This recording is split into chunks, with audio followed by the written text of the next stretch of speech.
The small-town diner was alive with the morning bustle. Clinking silverware, the hiss of coffee machines, and the murmur of conversations blending with the smell of bacon and eggs. Daniel Hayes, an 86-year-old black man, sat quietly in his corner booth, a regular at the place for as long as anyone could remember. His hands, weathered with age, rested on the table, and his deep-set eyes scanned the room as he waited for his pancakes. But before we dive into what happens next, I'd love to know, where are you tuning in from today? Drop a comment below. Daniel was a man of quiet dignity.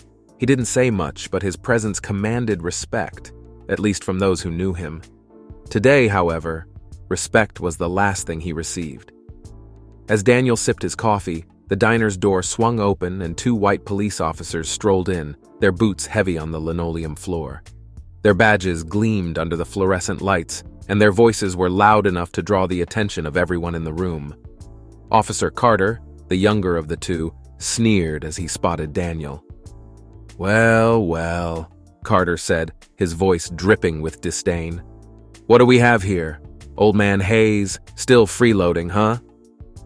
The diner grew uncomfortably silent.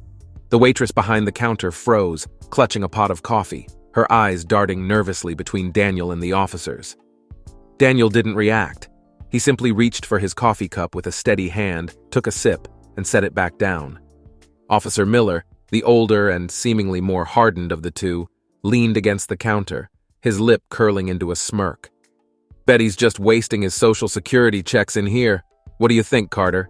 Think he's ever worked an honest day in his life?"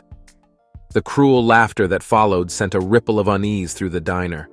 A few patrons shifted uncomfortably in their seats, but no one dared speak up.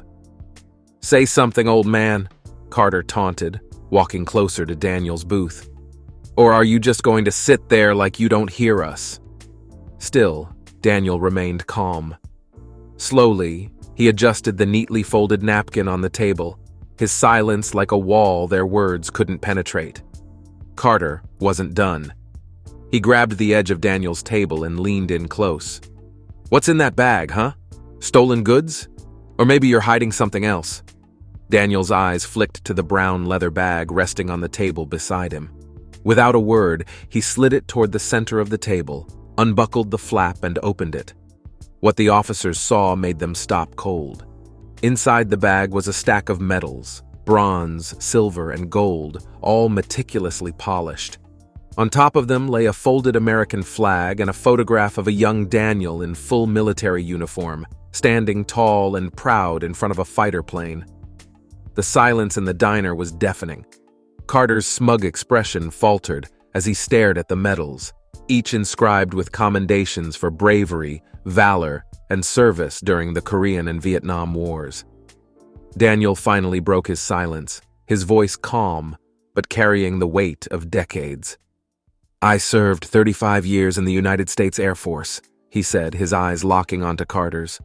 "Flew missions so people like you could walk around free. I've bled for this country, lost brothers for this country, and carried burdens you couldn't begin to understand." Miller shifted uncomfortably, his face pale.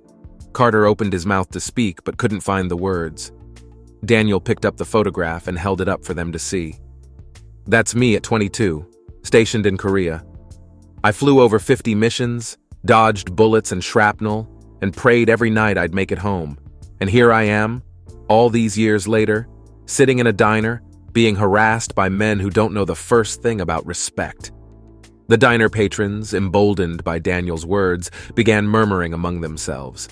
A man at the counter stood up, glaring at the officers. "Leave the man alone," he said, his voice firm. The waitress, still clutching her coffee pot, stepped forward. "Mr. Hayes has been coming here for years. He's a hero, and he deserves better than this."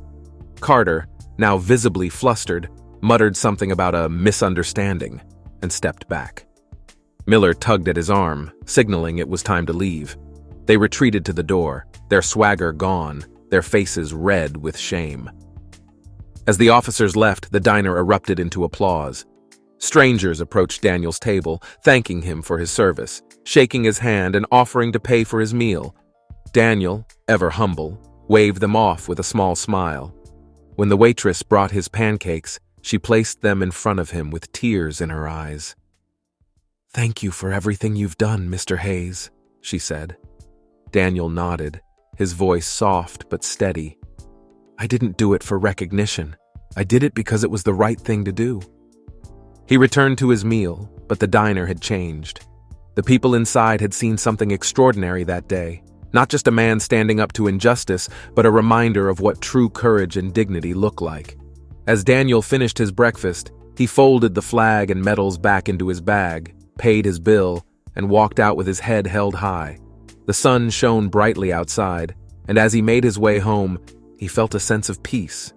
For Daniel, the incident was just another chapter in a long life of battles fought and lessons taught. For everyone else in that diner, it was a moment they would never forget, a moment when an 86-year-old veteran showed them the true meaning of strength and honor. As Daniel walked out of the diner, his steady steps echoed on the pavement. The warmth of the sun contrasted sharply with the cold anger that had settled in his chest. He had spent decades proving his worth, to his country, to his community, and now, it seemed, even to men who were supposed to protect him. Yet, something about this encounter felt heavier, like a shadow lingering over him. As he approached his modest blue pickup truck parked at the edge of the lot, Daniel noticed a police cruiser idling nearby. His heart sank. The same two officers, Carter and Miller, sat inside, their faces unreadable behind the tinted glass. Daniel ignored them and climbed into his truck. As he turned the key, his rearview mirror caught the flash of red and blue lights. A sharp rap on his window followed. It was Carter. "Step out of the vehicle, Mr. Hayes," he said, his voice devoid of the mockery from earlier. Daniel stared at him, his face impassive. "On what grounds?" "We have reason to believe your vehicle matches the description of one involved in a recent burglary," Carter replied, his tone clipped but unconvincing. Daniel shook his head, the weariness of the years settling into his bones. "This is harassment, plain and simple." "Step out of the vehicle," Carter repeated, his hand hovering near his holstered gun. Reluctantly, Daniel opened the door and got out, standing tall despite his age. His medals and flag were still in his bag on the passenger seat. Miller had stepped out of the cruiser now, too, watching silently, his lips pressed into a thin line. Carter smirked as he opened Daniel's truck door and began rifling through his belongings. When his hand landed on the bag, Daniel tensed. "Careful with that," Daniel warned, his voice like steel. Carter ignored him, pulling out the medals and the folded flag. He held them up mockingly. "Look at this, Miller. The old man thinks these shiny trinkets make him untouchable." Miller shifted uncomfortably. "Carter, maybe we should just—" "Quiet!" Carter snapped. But before Carter could say anything else, a sharp voice cut through the tension. "What the hell is going on here?" Everyone turned to see a third man walking toward them. He was dressed in plain clothes, but the badge clipped to his belt gleamed in the sunlight. His posture was commanding, his face grim. "Chief Daniels," Miller stammered, straightening up. The man's piercing gaze landed on Carter, then shifted to Daniel. "Mr. Hayes," he said, his tone respectful, "are these officers giving you trouble?" Daniel nodded slightly, his eyes narrowing. "More than trouble." The chief's expression darkened as he turned to Carter. "You've got some explaining to do." Carter opened his mouth to protest, but the chief raised a hand to silence him. "I've already heard enough. Mr. Hayes is a decorated veteran. I've seen his record. I also know that this so-called vehicle match you're using as an excuse doesn't exist." Carter's face turned crimson. "Sir, You were just harassing a man who deserves your respect," the chief snapped.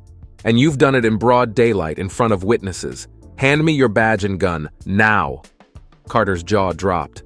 "But sir, now," the chief repeated, his voice cold. As Carter reluctantly handed over his badge and gun, Daniel spoke up. "Chief, I appreciate this, but I'm not sure firing him will solve anything." The chief turned to Daniel, surprised. "Mr. Hayes, after what he's done," Daniel shook his head. "Firing him won't teach him a thing. Let him stay on the force. But make him learn. Make him work in communities he doesn't understand, meet people he fears, and see the lives he dismisses. Let him walk a mile in someone else's shoes. The chief considered this, then nodded slowly. You're a better man than most, Mr. Hayes. But just as the situation seemed to calm, a startling sound cut through the air, a sharp crack like thunder. Everyone froze. Daniel's truck window had shattered, and on the ground near the diner, a man with a rifle was being tackled by two other officers. "It's him!" Miller shouted, recognizing the man. "That's the suspect we were looking for!" Carter's face went pale as the realization dawned. The burglary story had been a cover-up for an actual armed suspect, and he had wasted precious time harassing Daniel instead of doing his job. Daniel stood calmly amidst the chaos, watching as the suspect was dragged away. He turned to Carter, his voice heavy with meaning. "You see, officer, not every black man in a diner is your enemy. But sometimes, while you're busy creating problems, the real danger passes you by." The words hung in the air like a hammer striking an anvil. Carter looked at the shattered glass, the rifle, and the medals still in his hands. For the first time, his arrogance gave way to something resembling shame. As Daniel drove away in his now dented truck, the chief's final words to Carter echoed in his ears. "You better learn from this or you're done. People like Mr. Hayes are the reason you have the freedom to wear that badge." And as Daniel returned home, he couldn't help but smile. In the end, dignity and truth always won, even when faced with ignorance and hate. Drop a comment if you enjoyed this story. It doesn't cost you anything, and you'll make me very happy. Thank you, and I look forward to your like.